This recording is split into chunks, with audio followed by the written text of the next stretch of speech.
ಈ ಸ್ವತ್ತು ಬಗ್ಗೆ ಮಹಾನಗರ ಪಾಲಿಕೆಯಲ್ಲಿ 2.5 ತಿಂಗಳಿಂದನೂ ಈ ಸ್ವತ್ತು ಮಾಡ್ತೀವಿ ಅಂತಕ್ಕಂತ ಹೇಳ್ತಾ ಇದ್ದಾರೆ. ಮತ್ತು ಇವರಲ್ಲಿ ವರ್ಕರ್ಸೇ ಇಲ್ಲ. ಒಂದು ದಿನಕ್ಕೆ 100 ಆಗ್ತಾ ಇದ್ದಾವೆ. ಒಟ್ಟು ಶಿವಮೊಗ್ಗ ಮಹಾನಗರ ಪಾಲಿಕೆಯಲ್ಲಿ 1,09,000 ಖಾತೆ ಇದ್ದಾವೆ. ಈಗ 6,000 ಖಾತೆ ಆಗಿದೆ. ಇವರು MLAಗಳ ಹತ್ರ ಹೋಗಿ ಸುಳ್ಳು ಮಾಹಿತಿ ಕೊಡ್ತಾರೆ. MLAಗಳು ಸಹ ಈ ವಿಚಾರವನ್ನು ಅಧಿವೇಶನದಲ್ಲಿ ಮಾತಾಡಿ ಅಂತಂದರೆ ಜನಪ್ರತಿನಿಧಿಗಳು ಮಾತಾಡ್ತಾ ಇಲ್ಲ, ಇವರು ಸಹ ಮಾಡ್ತಾಯಿಲ್ಲ. ಇವರಿಗೆ ಲೇಬರ್ ಶಾರ್ಟೇಜ್ ಇದೆ, ದಿನಕ್ಕೆ 100 ಮಾಡ್ತಾ ಇದ್ದಾರೆ. 1,09,000 ಖಾತೆ ಯಾವಾಗ ಮಾಡ್ತಾರೋ ಗೊತ್ತಿಲ್ಲ. ಇನ್ನೊಂದು ಮಂಡಲ್ ಪಂಚಾಯಿತಿಯಿಂದ ಬಂದಿರತಕ್ಕಂಥ ಹರಿಗೆ, ಮಲ್ಲಗೊಪ್ಪ, ಸೂಳೆಬೈಲು, ಚಿಕ್ಕಲ್ಲು, ಮಲ್ಲಗೊಪ್ಪ, ಇದು ಗಾಡಿಕೊಪ್ಪ ಸುಮಾರು 8-9 ಗ್ರಾಮಗಳದ್ದು ಮಾಡ್ತಾ ಇಲ್ಲ. ಮತ್ತು ಹಳೆ ಊರುಗಳದ್ದು ಸಹ ಮಾಡ್ತಾ ಇಲ್ಲ. ಹೀಗಾಗಿ ಈಗ ಈ ಸ್ವತ್ತಿಲ್ಲದೆ ರಿಜಿಸ್ಟರ್ ಆಗ್ತಾಯಿಲ್ಲ. ತುಂಬ ಮನೆ ಕಟ್ಟೋರು ಮನೆಗಳೆಲ್ಲ ನಿಂತಿದ್ದಾವೆ. ಮದುವೆ ಮಾಡ್ತಕ್ಕಂಥವ್ರು, ಮಾಟಿಗೇಜ್ ಮಾಡ್ತಕ್ಕಂಥವ್ರು ಎಲ್ಲ ಲೋನಿಗೆಲ್ಲ ತುಂಬ ಸಮಸ್ಯೆ ಆಗಿದೆ. ಮೊನ್ನೆ ನಮ್ಮ ರಾಜ್ಯ ಸರ್ಕಾರದ ಮಂತ್ರಿಗಳು ಸಹ ಬಂದಿದ್ದರು. 1 ವಾರದಲ್ಲಿ ಬರ್ತೀನಿ ಅಂತೇಳಿ ಅವರು ಅವ್ರದ್ದೇ ಆದಂಥ ಕಾರ್ಯಕ್ರಮಗಳಿಗೆ ಮಾಡಿಕೊಂಡು 2,000 ರೂಪಾಯಿ ಕೊಟ್ಟರೆ ಎಲ್ಲ ಅನುಕೂಲ ಆಗುತ್ತೆ ಅಂತ ಜನಗಳಿಗೆ ಇದು ಭಾಳ ಮಾಡ್ತಾಯಿದ್ದಾರೆ. ಆಲ್ರೆಡಿ ಪ್ರಾಪರ್ಟಿ ಕಾರ್ಡು ಸಹ ಎಲ್ಲರೂ ಮಾಡಿಸಿದ್ದಾರೆ. 80% ಪ್ರಾಪರ್ಟಿ ಕಾರ್ಡ್ ಇದೆ. ಈಗ ಸದ್ಯಕ್ಕೆ ಈ ಸ್ವತ್ತು ಆಗೋವರೆಗೂ ಪ್ರಾಪರ್ಟಿ ಕಾರ್ಡಲ್ಲಾದ್ರೂ ರಿಜಿಸ್ಟ್ರ್ ಮಾಡೋಂಗೆ ಅವಕಾಶ ಕೊಡಬೇಕು. ಇಲ್ಲಿ ನಾವು ಸುಮಾರು 2 ತಿಂಗಳಿಂದನೂ ಓಡಾಡ್ತಾ ಇದ್ದೀವಿ. ಅದು ನಾವು ನಮ್ಮ ಮಂಡಲ್ನವ್ರದ್ದು ಮಾಡಲ್ಲ ಅಂತ ಇದ್ದಾರೆ.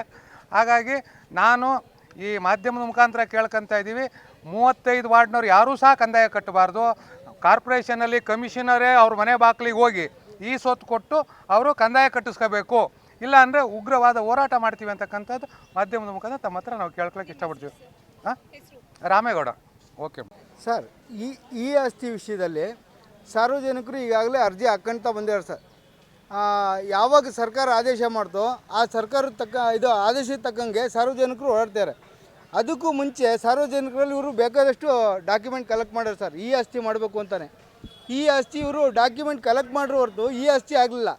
ಆದರೆ ಇವಾಗ ಸರ್ಕಾರ ಕಂಡೀಷನಾಗೆ ಇದನ್ನು ಈ ಆಸ್ತಿ ಮಾಡಲೇಬೇಕು ಅಂದಾಗ 1ನೇ ವಾರ್ಡ್ ಎಕ್ಸಾಂಪಲ್, ನಾನು 1ನೇ ವಾರ್ಡನ್ನು ನಾನು ಅರ್ಜಿ ಹಾಕಿದಾಗ ಇವರು ಈ ಆಸ್ತಿ ಬಗ್ಗೆ ಏನೂ ಗೊತ್ತಿಲ್ಲ ಅಂದರು. DCR ಮಂಜುನಾಥ್ ಅಂತ ವಸ್ತು ಬಂದಾರೆ.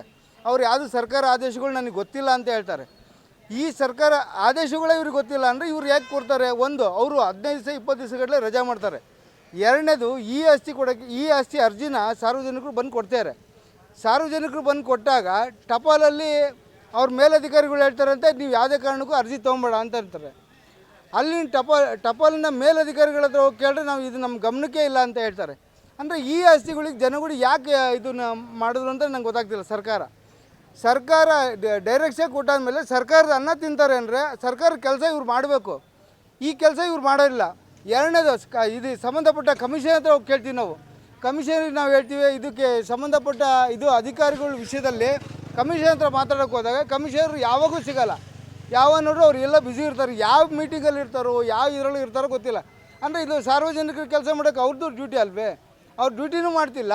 ಎರಡನೇ, ಸಾರ್ವಜನಿಕರ ವಿಷಯ ಏನು ಅಂತಲೇ ಅವ್ರಿಗೆ ಗೊತ್ತಿಲ್ಲ ಸರ್.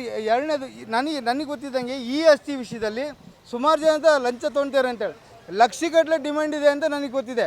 ಆದರೆ ಅದು ಯಾರು ತೊಗೊಳ್ತಾರೆ ಯಾರು ತೊಗೊಳ್ತಿಲ್ಲ ಅಂತ ನಂಗೆ ಗೊತ್ತಿಲ್ಲ. ಆದರೆ ಆಶ್ರಯ ಯೋಜನೆ ವಿಷಯದಲ್ಲೇ ನಾನು ಮಾತಾಡ್ತೀನಿ.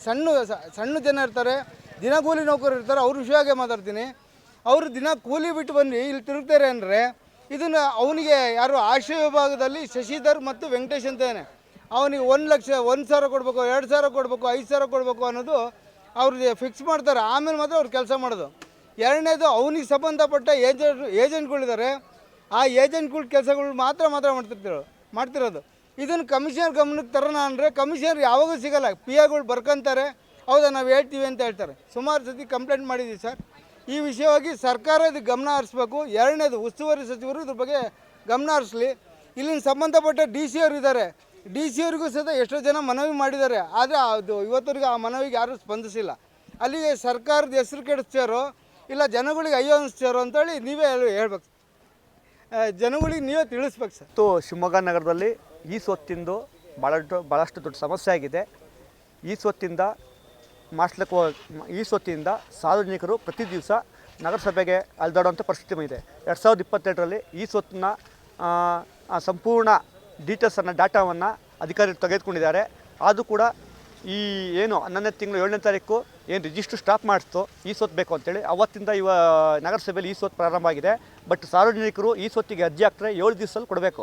ಅದು ಇಲ್ಲೆಲ್ಲ ಒಂದು ದಿವಸ ಏನು ರೀತಿ ಆಗಿದೆ ಅಂದರೆ ಅಧಿಕಾರಿಗಳು ಭಾಳಷ್ಟು ಸಾರ್ವಜನಿಕರಿಗೆ ಓಡಾಡಿಸ್ತಿದ್ದಾರೆ. ದುಡ್ಡು ಕೊಟ್ಟರೆ ಬೇಗ ಆಗುತ್ತೆ, ದುಡ್ಡಿಲ್ಲ ಅಂದರೆ 1 ತಿಂಗಳು 2 ತಿಂಗಳು ಆಗುತ್ತೆ.